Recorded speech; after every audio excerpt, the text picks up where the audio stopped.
өнүктүрүү министри Алымкадыр Бейшеналиев кечээ 19 апрелде Ош шаарында жугуштуу оорулар ооруканасынын ачылышына катышты. Иш-чарадан кийин ал журналисттердин суроолоруна жооп берди.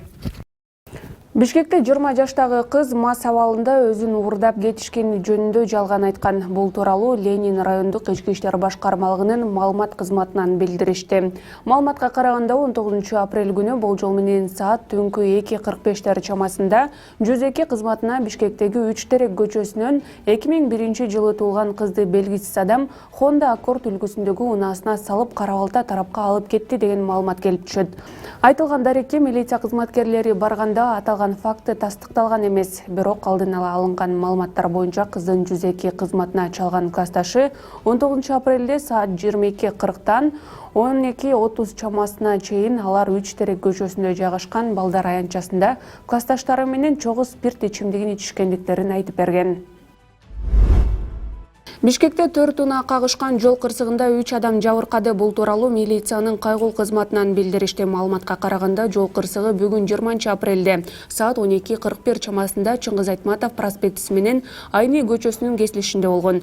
Түштүк тарапка кетип бара жаткан Toyota Camry унаасы Mercedes-Benz менен кагышкан. Андан соң каршы тилкеде келе жаткан Hyundai Porter унаасын сүзүп, Honda Tornado унаасындагы кагып кеткен. 3 адам ооруканага жаткырылды. Бардык унаалар айып короого токтотулуп экспертиза дайындалды.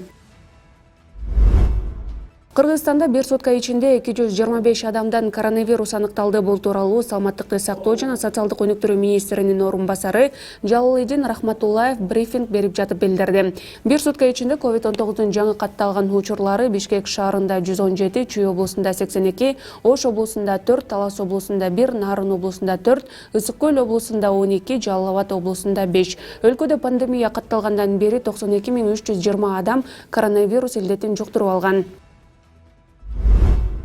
Кара сууда тарзанкадан боюн таштап каза болгон кыздын сөөгүнө дайындалган экспертиза чыга элек. Бул тууралуу Сереп медиа маалымат агенттигине Ош облустук ички иштер башкармалыгынын басма сөз кызматынан билдиришти. Бул факты боюнча өзүн өзү өлтүрүүгө жеткирүү беренеси менен кылмыш иши ачылган, бирок экспертизанын корутундусу чыга электигине байланыштуу окуяга кимдир бирөөнү айыптоого эрте дешет милициядан.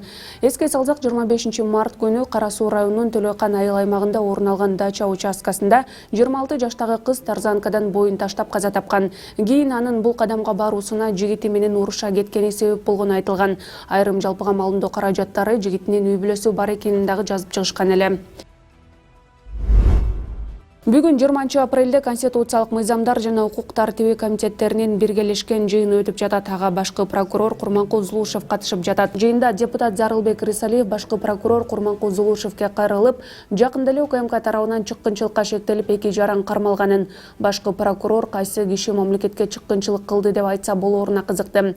Суроого УКМКнын төрагасынын биринчи орун басары жооп берди. Кыргыз Республикасынын тышкы коопсуздугуна зыян келтирип, тыңчылык же башка жардамды чет мамлекетке же уюмга берүү деди ал. Кумтур бүгүн канадалык атуулдарда. Ал жердеги 117 тонна алтын, жер үйдөгү 80 тонна алтын, Бозумчак, Терексай, Солтон Сары, Талды Булак баары чет элдик жеке ишкерлердин колунда. Аларга биздин кече бүгүнкү кызматта турган чоң кызматкерлер баш оту менен белек катары берип салган. Бул чыккынчылыкка жатабы деди ал. УКМКнын өкүлү муну чыккынчылыкка жатат деп айтууга далил болушу керек экенин айтты.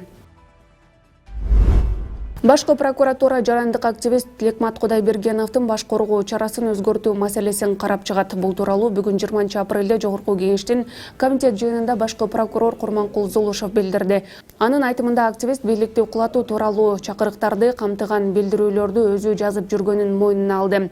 Депутат Мирлан Жөөнчороев Кудайбергеновдун күнөөсү бар жогун сот аныкташы керектигин билдирди. Анын айтымында баш коргоо чарасын камакка алууга байланышпаган чарага деле алмаштырса болот. Башкы прокуратура былтыр мамлекеттик органдардагы коррупциянын деңгээлин талдап иликтеп чыккан. Бул тууралуу башкы прокурор Курманкул Зулушев билдирди. Анын айтымында өтө коррупциялашкан 5 министрлик бар. Мамлекеттик каттоо кызматы, транспорт жана жол министрлиги, ички иштер министрлиги, билим берүү министрлиги жана саламаттыкты сактоо, социалдык өнүктүрүү министрлиги паракорчулукка байланыштуу сап башына чыккан. Бул мекемелерде жалпысынан 1 жылдын ичинде 42 факт катталган. Бул мекемелер мамлекеттик кызматтарды көрсөтүп, эл менен иштейт. Түрдүү коррупциялык көрүнүштөргө барууга мүмкүнчүлүк жаралат. Бүгүнкү күндө жашыруун эмес, бардык органдар коррупциянын сазына баткан, деди ал.